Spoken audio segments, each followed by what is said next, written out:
Hi there, I'm Hilsa Fort Martinez, And I am Maria Alfonso. and together we are Letters to My Therapists. In this episode, we will talk about the challenges of a long-distance relationship. Hi, Mari. Hi, Hilsa. Happy to be here. Yes, we're here with another letter. So let me just jump in. My boyfriend and I live in different cities. It's worked for the last year, but now I want more. How do I start the conversation about our future without scaring him? We both have really good jobs, but I don't know if I want to waste my time. Or could marriage even ever work long distance? Lots of components there, right? Yes, but definitely long distance relationships can be challenging because we always talk about the importance of proximity. The way to really nurture a relationship mainly is being close, sharing experiences, Spending time together. spending time together. Yes, you can make a long distance relationship work, but for how long? Right. That's the question. Yes, that is. And she does talk about, wanting more. I thought that was an interesting point that she makes, right? So more what is, more time together, more of a commitment, more attention. So, we always talk about how we get a letter and we get one perspective, and we obviously don't have all of the details, but that's what one of the things I would really want to know from her is what is it that she's wanting more of, okay? It sounds like that she says that she wants more of a commitment, right? Wouldn't you say? Because she asks, can a marriage even work long distance? Yeah, Right? and we don't know if the other person is in a position to really make a commitment. Because, initially it seems like they made an agreement. Okay, this is fine. This is what we're going to do. But I wonder, sometimes people enter into situations thinking that the other person is going to change later. And sometimes somebody tells you, okay, this is all I'm doing. I'm doing long distance. I'm okay. Like we're going to see each other, twice or three times a year. And this is all I want. I'm here. Sometimes we think that, I'm going to make them change. Right. They'll change their mind. Need me. And probably they're going to change their mind. And they're going to, I'm not saying this is the case. Right. But since we're talking about this topic, this is important to point that sometimes that happens. Right. So did they make any agreement? Did they make any type of rule for the way that the relationship was going to be? Right. Or they just went there and like, hey, this is the way it is. And, we don't really even know how they met. If they met, let's say, through friends or on a dating app or something, they could have already met being in different cities, right? And then the conversation is about, okay, we're in different cities and how do we do that? And so we don't know if they met and somebody moved because they got a good job or if they already met with distance, right? And she's wanting something more now. And she wants to know how to start this conversation about our future without scaring him. Yeah. Think about that. This word is scaring him. Like, scare him of what? Like, what's the worst that can happen? Is that because she's talking about having some needs. So sometimes we silence our needs in relationships because we are afraid that if we say what we want, the person is going to say, but I don't want that, and they want to leave. And I'm wondering, how much longer do you want to be in a situation without knowing? Right, without clarity. We don't know what we want. And I'm afraid to ask you. Yeah, but I will say if the risk is if you say what you want, the other person is going to say, but I don't want that. I'd rather know that earlier, Rather than rather than later. this is a year in versus 5 or 10, right? Yes.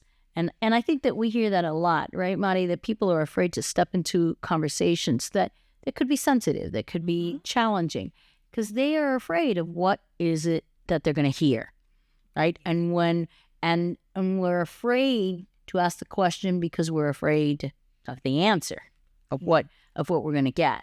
So I would also want her to do a little bit of self-reflection, right? When she says, I want more, I would want her to think about what is it that she wants, and what is she willing to give, and what is she willing to do, right? For herself as well as for the relationship. Yeah. And my recommendation is always, when you start noticing that you want something different, like you want more proximity, you want children, you want to get married, you want to, you want to move together. Okay, say what you want, because it's better than you are playing with clean cards. Right. And then if the other person is not in the same page, you really want to know. Because time is precious. And she's saying that, I don't want to waste my time, right? And so she, I think, wants that, right? Wants to know. How should she get into this conversation then? What do we suggest to her about how she should start? We always talk about giving people the opportunity to express themselves first. So I will start with a question. Hey, how are you feeling with our long distance? How is this for you? Then you hear what your partner says, and then you said, oh, the partner may say, oh, yeah, I'm tired of this, So that give you kind of like a little entrance to talk about you. But then if they say, I'm totally fine, this is the way I want it, you're getting information there. But then you talk about you. And we always say, talk about your feelings first. I have been feeling uncomfortable. Right. Lonely, alone, right? Talk about what it is that's happening for you. But what I'm hearing you say is not to start with you necessarily in this case. You're saying, let's start by asking a few questions about maybe where he's at and what might be happening for him, or where he sees this going. Is that? Yeah, because she needs to know where she's standing. I mean, because that may be maybe a mutual thing, but that may be not. Right. And if he tells you right away, okay, this is the way I want it. I want to move. I don't want you to come and move here with me. This is the way I want to maintain this. So then you have to ask yourself, okay, do I want this? And then she's even considering like getting married and continuing in the long distance. Seems like jobs, because she said we both have good jobs. Right. And we know that sometimes that is a factor. It's not easy to make like career decisions sometimes, but there are moments in life that we kind of like have to put things in a balance and say, okay, what I'm going to give the weight to. Right. Right. And I think that becomes a piece of her reflecting, right? What is she willing to give? What is she willing to let go of, right? To invest and to let go of. So I think she kind of has to have her own ideas, right?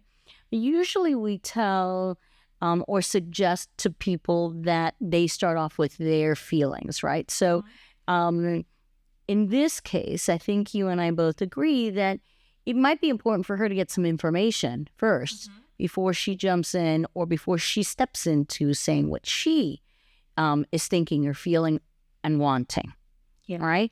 Now, definitely a romantic relationship has the component of the physical intimacy, the sexuality, the eros. So maintaining that without physical proximity is challenging. And that's a question that they have to ask themselves. And then, are they in interest in having children? If they continue with a long distance relationship, how this is going to work? How would that work, right? Are they okay with only one person being always with the children? So there are really like a lot of questions to ask in here. Right. And since we don't know those factors, those features, we want to be able to make some suggestions that are at least about parameters, right? At least start thinking about what it is that you want, what it is that you want when you say, I want more. How would you define it? And then, you're going to have to take a little bit of a risk, right? To bring up the conversation honestly, calmly, open to making the request and then hearing the answers, right? Yeah. And don't silence your needs. And I'm also thinking, because sometimes people feel guilty, like, I agree to this, but now I don't feel comfortable. Right. And that is okay. Yes, that's a good point. We change. Right. We are allowed to change our mind. And now I want something different. And that's a really good point about guilt, because, I agreed to this. I said it was okay for us to be long distance. And now it's not so okay.